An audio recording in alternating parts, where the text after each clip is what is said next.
The Economist.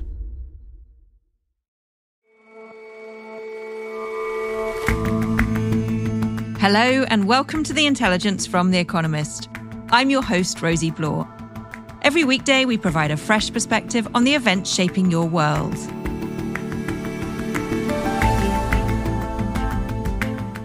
We all know that Americans love big cars.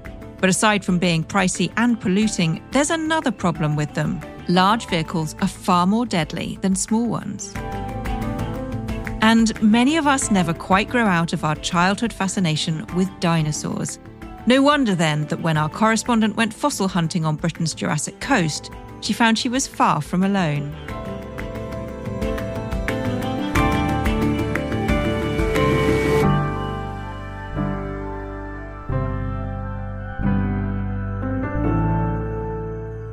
First up, though.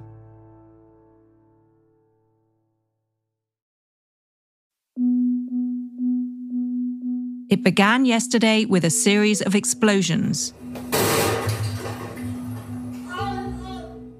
In one video, a man shopping in a Beirut market is thrown to the ground when, it seems, his hip explodes. In another, someone is standing at a cash register and the same thing happens. Similar scenes played out across Lebanon and Syria as thousands of pagers exploded within an hour of each other. These low-tech devices had been used by Hezbollah, the Shia militant group, to communicate by text and try to evade Israeli surveillance. But that strategy has now backfired, literally. There is still some uncertainty around the extent of the damage. Greg Karlstrom is our Middle East correspondent. We know that around 2,800 people were wounded, according to the Lebanese Health Ministry, which also says at least 9 people were killed, although the actual death toll is probably higher than that. Among those wounded, the Iranian ambassador to Beirut. The attack is a huge blow for Hezbollah, but it's unclear as of yet what comes next. Greg, this is the most extraordinary attack. I mean, it's like nothing that we've seen before. What do we know about who's responsible? Hezbollah was very quick to blame Israel and to say that Israel would get its fair punishment. Now, there has been no official comment from Israeli officials, and I suspect there will not be any comment from them in keeping with their usual policy of silence after these sorts of operations. But I think it's very reasonable to assume that Israel was responsible for these explosions. Its leaders have spent the past few days talking about a planned operation against Hezbollah. They've spent months talking about the need to restore deterrence vis-a-vis Hezbollah and other Iranian-backed groups in the region. And of course, they have a long history of not just targeted assassinations, but operations that involve sabotage. For example, in 1996, killing the chief bomb maker of Hamas with an explosive planted inside of his mobile phone, or in 2008, killing Hezbollah's military commander with a bomb planted inside of his SUV. So I think even though there has been no official claim of responsibility, it's quite plausible that Israel was behind this. No one else really has the both motive and capability to do it. Greg, how might they have pulled this off? There are 2 theories that we've been hearing since the attacks on Tuesday afternoon. Some people in Lebanon, including sources close to Hezbollah, are saying this was a cyber attack. They're arguing that Israel somehow caused the batteries inside these pagers to overheat and burst. But I don't think that's what happened. Batteries tend to burn, not to explode, and neither the videos of these pagers exploding nor the very graphic images of injuries in hospitals are consistent with sort of a runaway battery fire. And so I think what is far more likely to have happened is that Israel sabotaged the pagers themselves quite early in the supply chains and inserted a small amount of explosives and a detonator into each pager. And assuming it was Israel, why do this and why do this now?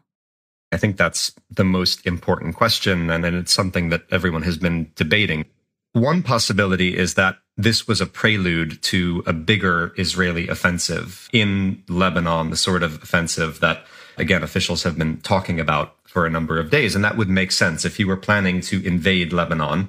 A very tactically sound opening act in that invasion would be to knock out much of the command leadership of your enemy and to scramble the communications of your enemy. But so far, we haven't seen any signs of a serious Israeli incursion. That suggests there might have been other reasons. Perhaps this attack itself was the big operation that Israeli officials were talking about. Perhaps they thought this was something big enough and public enough that it would humiliate Hezbollah and restore perhaps some measure of deterrence against the group. Or perhaps Israeli spies were worried that Hezbollah was close to discovering the sabotage. There's been some reporting over the past few hours that at least several members of Hezbollah had raised questions about the pagers. They were worried that those devices might be compromised. And so maybe Israel thought it was about to lose this capability and decided to use it before it was compromised. And what will the impact be for Hezbollah? It's a huge blow to the group, I think, both in tangible terms and psychologically. Tangibly, earlier this year, Hassan Nasrallah, the leader of Hezbollah, told the rank and file of the group to throw away their mobile phones. He said Israel could hack into those phones. It could use them for surveillance. It could use them to target assassinations. And so it simply wasn't safe to carry a mobile phone anymore. And the pagers were meant to be a low-tech, more secure alternative, something that was almost too old school to hack into and penetrate. And obviously that turned out to be wrong. But everyone has now thrown away their mobiles, and the pagers that were supposed to replace those phones have proven to be compromised. And so I think that's going to, at least in the short term, paralyze some of Hezbollah's military capabilities, because it will be very, very hard for the group to communicate. So there's a real impact there. Beyond that, there is just the embarrassment of having its communications network compromised in such a public way. And there's the fear of, if Israel had this capability, if it revealed this capability, what else might Israel be able to do? And so you talk to people in Lebanon who are close to Hezbollah, and they say the group is in a state of shock as it reels from the impact of these pager bombings. I think, though, the one other interesting and perhaps significant development is what this means for the Lebanese population writ large. There are a lot of people in Lebanon who I've spoken to who are not necessarily supportive of Hezbollah, but who view these pager bombings as not an attack on the group, but as an attack on the country as a whole. And so it may, at a time when Hezbollah is increasingly unpopular amongst many ordinary Lebanese, these attacks may have done something to boost their popularity and create a rally around the flag effect in Lebanon. And of course, an attack on the country as a whole is a huge escalation of what had been a kind of lower level skirmish between Hezbollah and Israel for a long time. What comes next, do you think? It's too early to say, but I agree. I think this is being seen in Lebanon as a significant escalation, and Hezbollah will want to retaliate in some way. I also don't think it's in any position to retaliate right now because of the damage to its military apparatus, to its communications network. And so I think it's going to take some time before the group decides on a response. Its leader, Hassan Nasrallah, is due to speak on Thursday afternoon, so we'll wait to see what he has to say and what its leadership decides to do from there. There's also a question of what Israel chooses to do now, even if it didn't intend for this to be a prelude to a military offensive in Lebanon.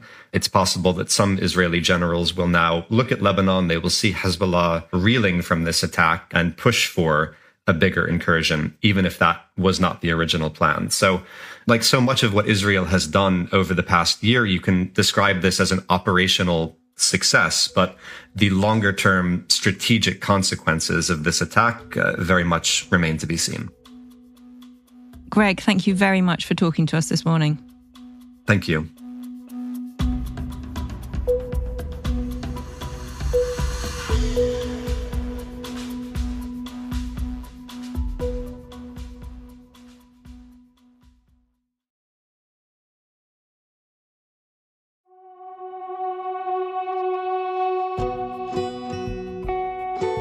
The saying goes that everything is bigger in Texas.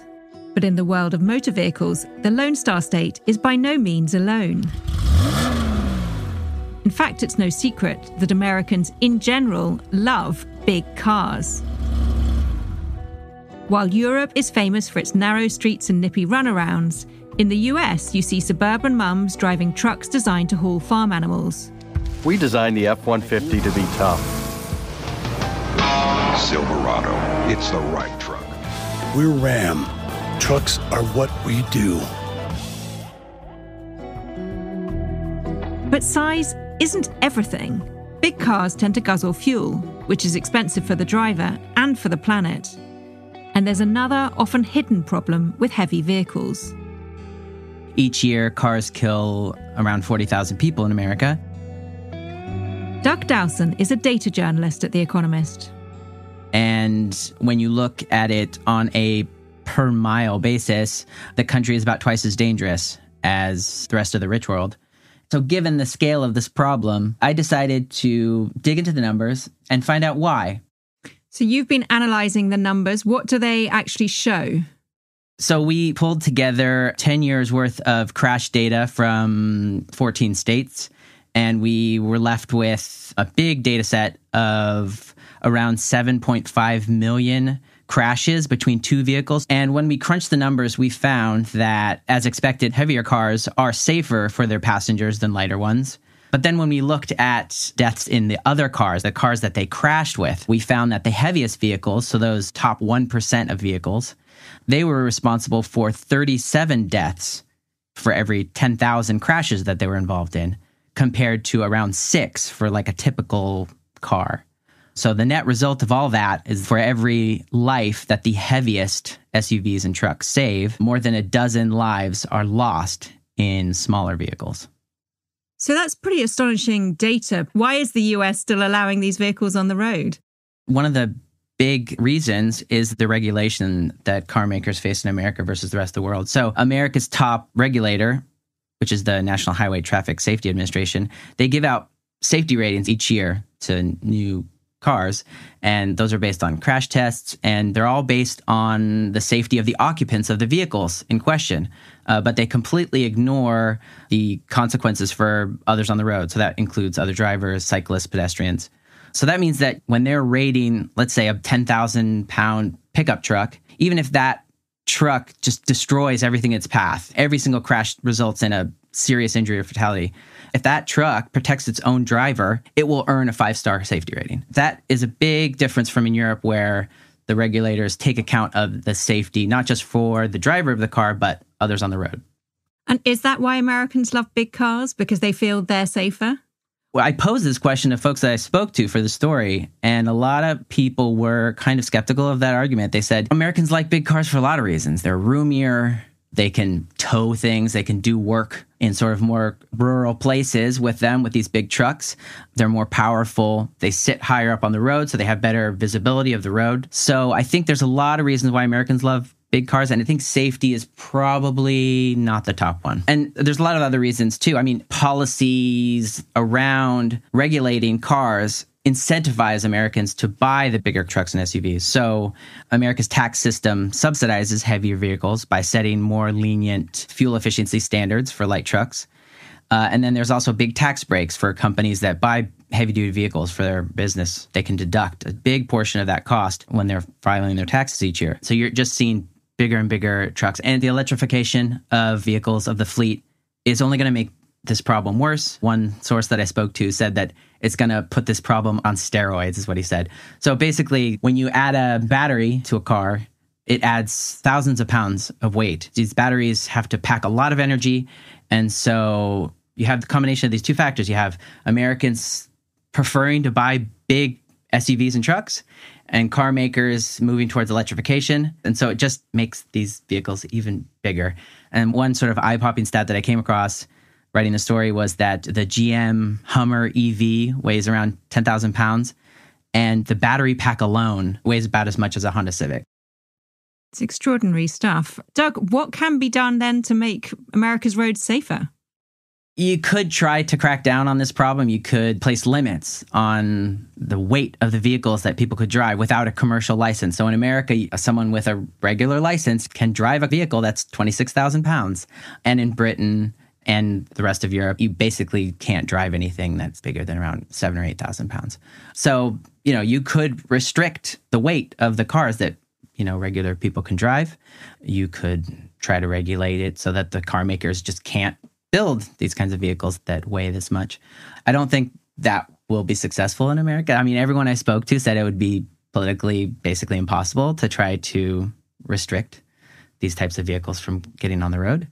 The other options are more about encouraging consumers to buy lighter cars and discouraging them from buying heavier ones. So District of Columbia places a weight-based tax on your car when you register, and other states could do that. You know, America could get rid of some of the tax incentives that encourage car buyers to opt for these bigger vehicles. Most of these policies are pretty unpopular, though, so I think there's not much we can do about this particular problem. So if we're not going to get lighter cars, what else can be done to improve the safety of American roads? Well, I think there's a few things we can do that might be easier than trying to limit what consumers can buy. We can try to reduce speed limits and actually enforce those limits, design safer roads with more roundabouts rather than intersections. And a lot of the car makers that I spoke with, they change the subject. They sort of say, well, we have all these crash avoidance technologies that help drivers so that they're never going to get into a crash in the first place. But, you know, no matter how clever the technology is that's in these vehicles, crashes are inevitably going to happen. And as long as we have these behemoth trucks and SUVs on the road, they're going to be more deadly. Doug, thank you so much for talking to me. Yeah, thanks for having me.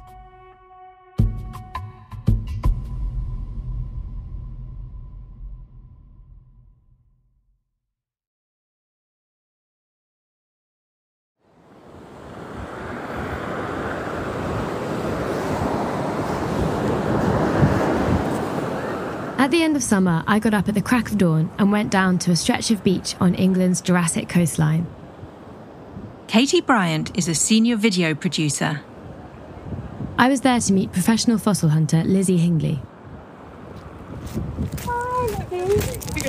Hi, nice to meet you. How are you? I'm good, thanks. How are you? It is treasure hunting, in a way. It's one of the only places where you can still treasure hunt. I mean, even here, like, these are bits of belemnite, which are pieces of like prehistoric squid. You can see how As well as hunting for fossils, Lizzie prepares them in her workshop, spending days carefully chiselling remains from rocks. For a lot of people, it's sort of therapy. You know, Charmouth and the Jurassic Coast is their sort of happy place where they come to, you know, sort of just kind of everything else melts away. You've got the noise of the sea, you've got stuff taking over your vision with the looking for fossils. You know, you've got the sort of beauty when you look up, you're like, oh, it's like, wow, look at that.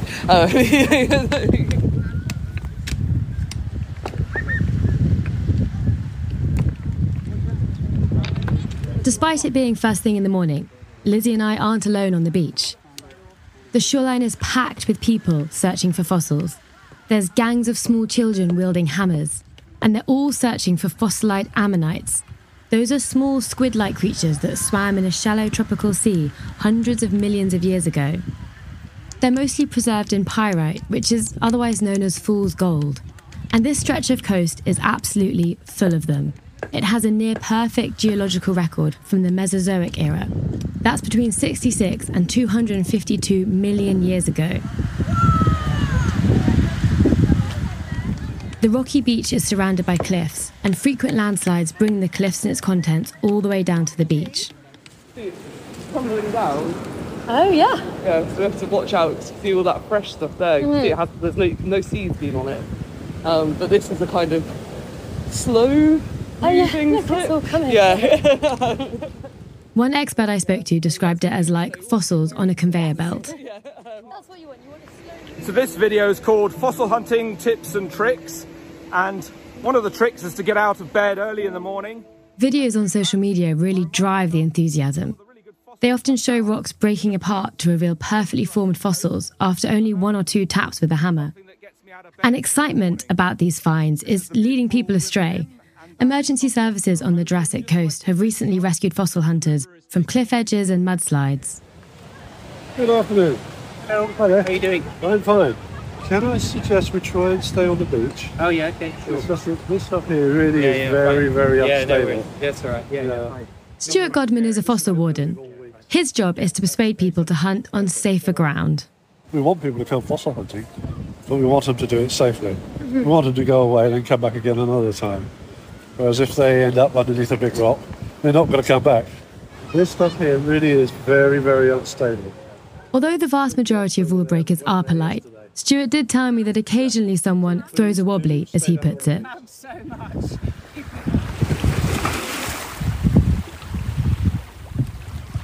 The bounty may be encased in fool's gold, but the returns are real enough. On eBay, fossils advertised from the nearby Lyme Regis were on sale for an average of £100. Some were on sale for as much as £1,600. And that may explain some of the more risky behaviour. In November 2023, police apprehended 2 fossil hunters on a beach in southwestern England. Not only were they looking for fossils in a protected area, they were doing so with a rock saw and an angle grinder. So are all these amateur fossil hunters a good thing? Lizzie thinks that there's no problem as long as everyone follows the rules and stays safe. And what's more searching also saves specimens that would otherwise be lost to sea. Back in 2017, Lizzie discovered a prehistoric crocodile that was previously unknown to science. Absolutely no cliff climbing required.